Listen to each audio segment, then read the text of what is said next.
જનતા જેના આધાર છે જનતા ઉપર આપણે છોડી મૂકેલું. આપણે કામ તો કર્યા છે, 3 વાર સાંસદ બનાવ્યો, મને સરપંચ બી હતો, લોકોના કામ કર્યા, હજી બી કામ કરીશ લોકોના, એવું કાંઈ નથી. હાર જીત થાય, સ્વીકારવા પડે આપણે. દીવની અંદર જે લીડ જોવા મળી તેમાં નહીં, દીવની આજે હાર થઈ ને દીવથી થઈ, અમારી દીવ જિલ્લાથી થઈ. શું કમી રહી ગઈ હતી ભારતીય જનતા પાર્ટીમાં? કંઈક કમી રહી ગઈ તો લોકોને શું પૂછવાનું? કંઈ કમી હશે તો એ લોકોને ખબર. આપણે તો દરેક કામ કર્યું છે ને કરવાના જ.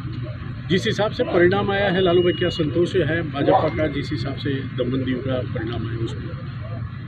संतोष तो क्या बात करें, लेकिन काम हम लोग ने किया था. आदरणीय प्रधानमंत्री श्री नरेंद्र भाई मोदी ने भी दमन के ऊपर बहुत हाथ रखा था, दमन डी और सेलवास के ऊपर. जनता नहीं समझा तो क्या करें?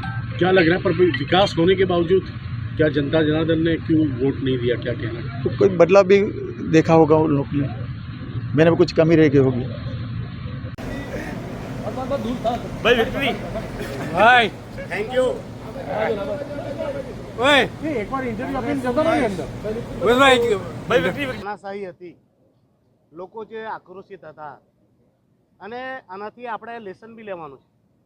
જે રીતે લાલુભાઈ જે વખતે જીત્યા હતા કેટલા વોટોથી જીત્યા હતા, આજે લાલુભાઈએ હારનો સામનો કરવો પડ્યો તો ખાલી અને ખાલી એટલે કે જ્યારે જનતા દુઃખી હતી, તકલીફમાં હતી, ત્યારે લાલુભાઈ બોલ્યા નહીં.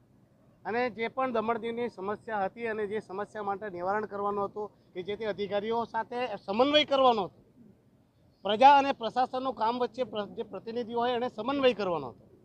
તો પ્રશાસન અને પ્રજા વચ્ચે જે ખાઈ મોટી થતી ગઈ તેના માટે જવાબદાર લાલુભાઈ હતા. અને તેના ફળસ્વરૂપ આજે જનતા જનાર્દને એક ફેસલો આપ્યો અને ઐતિહાસિક ફેસલો આપ્યો કે આપણા દમણ દીવમાં તો એમ કહેવાય ને કે ભાઈ વગર પૈસે તો ચૂંટણી જીતાય જ નહીં. ખાવા પીવાનું ને રોકડું બોકડું ને કુકડું તેના વગર વોટ નહીં મળે. અને મારી દમણ દીવની જનતાએ ખૂબ જ પ્રેમથી મને એક ઐતિહાસિક ફેસલા તહત મને ચૂંટણીમાં જીતાડ્યો છે. તો આપ સૌના માધ્યમથી મારી દમણ દીવની જનતાને તહે દિલથી આભાર વ્યક્ત કરું છું અને તેમને વિશ્વાસ અપાવું છું કે હું તમારો જનપ્રતિનિધિ, તમારો નોકર બનીને, તમારો સેવક બનીને 5 વર્ષ સુધી હું સતત કામ કરતો રહીશ.